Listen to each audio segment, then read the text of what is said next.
my different albums. I feel like this one is more raw. It's more raw. It's more local. It's like a reset, taking Afrobeat back to what it was, from the beats to the lamba to the vibe, the flow, simplicity, even in the mixing, the dirtiness, because I feel like with the success that has, come to Afrobeats, I feel like it's slowly changing our perception of the sound, not to shade anyone, but everyone is, chasing something that the whole world can enjoy in as much as they are doing what they love. But I feel like with the success that has come, I feel like we're listening to the voices of the world too much, and we gotta listen to the voices back home to just keep our roots. Our roots is very important, Afrobeat for what it is.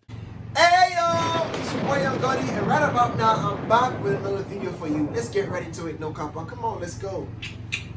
Okay, so now it's been a few days past since Rema actually released his sophomore album, which he titled Heis.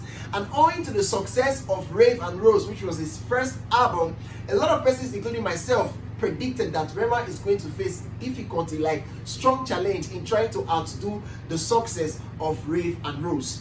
But now, after releasing this album and it getting to us, the listeners, to listen and digest, I must say, upon hearing it, especially for the first time, it was nothing short of a shocker. Like literally we were shocked. The sound was different, the vibe was different, the lyrics were different, and it was not a shocker necessarily in a positive light. Like a lot of persons was gonna come for this, criticize it, water it down, talk trash on Rema and the whole album and shit, you feel me? So now here is Rema coming out days after and one of the various listening parties to explain why he had to come up with a different sound, with a different vibe in general. Check this out. Shit was getting boring as fuck. We can continue doing the countdowns, we can continue doing the sound levels and sound. But we all know what Afrobeat was like 2010, 2015. We gotta take our shit back and we gotta own it. We have to protect it. I was speaking at an interview today and I was like, the stuff that we get this shit for international pleasure and understanding, the stuff that we make it and we water it down for them to be able to create it. It's good, they will applaud you and we're watering it down and they keep applauding until... Carry and go! So now, before I take you to the comments, I'm just going to say this. Yes, yo, I was one of those people who, upon listening to this album, especially for the first time, I thought, bro, what is this? Like, what is this? What's the meaning of this? What was the intent? Like, bro. But upon listening to his explanation and to his intentionality as to why he made this, I still have two reservations, however. Now, number one is, in going back to sound of 2015 and 2010, no problem, the beat was perfect. But however, the lyrics were poorly written down. Like, it wasn't necessarily making sense. And if you're talking about going back to 2010 or 2015, for the beats, no problem, but for the lyrics, it's a no-no.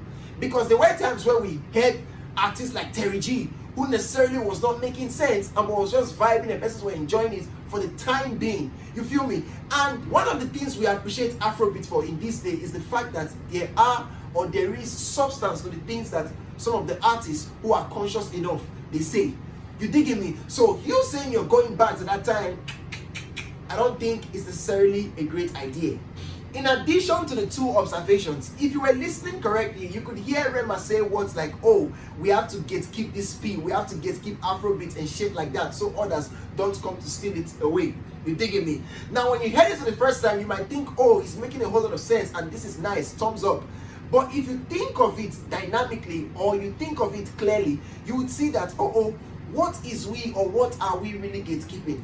For example, the hip-hop artists, they never necessarily gatekeep anything from us. And just recently, even though Burna Boy did not emerge winner in any category in the BET, but we saw him being nominated for hip-hop awards. Now, if they was trying to, keep this and throw it away or toss it to one side, how is we ever going to get there? And moreover, we see white folks in UK and in America also trying to recreate Afrobeat sound. It's a joy to watch. For sure, we've seen hip-hop being mixed with the Caribbean music. We've seen it being mixed with dancehall. We've seen it being mixed with Afrobeats. Like, bro, there's no problem with it. It's just beauty anyways, you feel me? Let me know what your comments are to this. I might just be sharing my own opinion for all I care, you digging me? Let me know what your thoughts are. And now to the various comments referencing to what Rema said in his listening party. This one said, Cod Arrow NB, Water and Gary, born in the wild, Ikigai, boring, because of that mid-album that should not have been released is okay. Another, today is Afro Rave. Tomorrow he is copying Wizkid.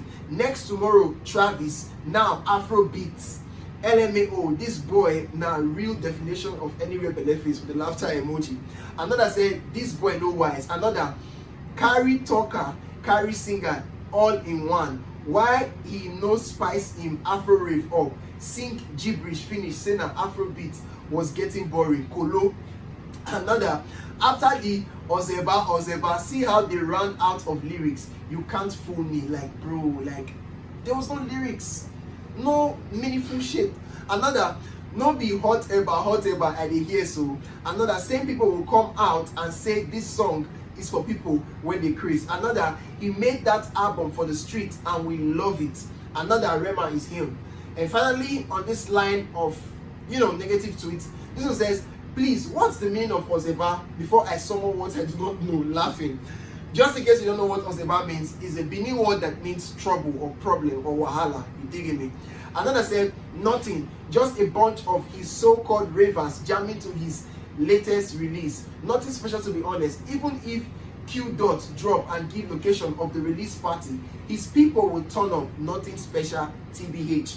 Another, person sing rubbish, una dey hype, make una chop am for these few months. Song cannot stand the test of time because it's need AF. Another, what has Rema done una? Another, hot ever, waiting I dey hear. And then there was also positive comments. I'm just gonna read a few of them, but they were actually few anyways. This one said, Rema knew what he was doing when he released this album. This song is the summer vibe across the US Afro-Caribbean parties right now. Rema is him. Okay? Another, best Afrobeat album. It goes beyond music, but to remind every one of us of our roots, make it beautiful and add it further expands the word's beauty. What is you saying, bro? And finally, on this row, I really love this guy now. Another no lies, another old man in a young body. Another fact, this man. And finally, the rave is upon us. Kindly please let me know what your thoughts are personally on the comment section right down below. This is the point where I'm going to come to the end of this. If you're new to my channel, kindly please subscribe. If you're not new and you're not subscribed, please do subscribe right now, okay? Make sure you like, okay? With this, I'm going to say peace. It's your boy Young Goody. No combo. Bye-bye.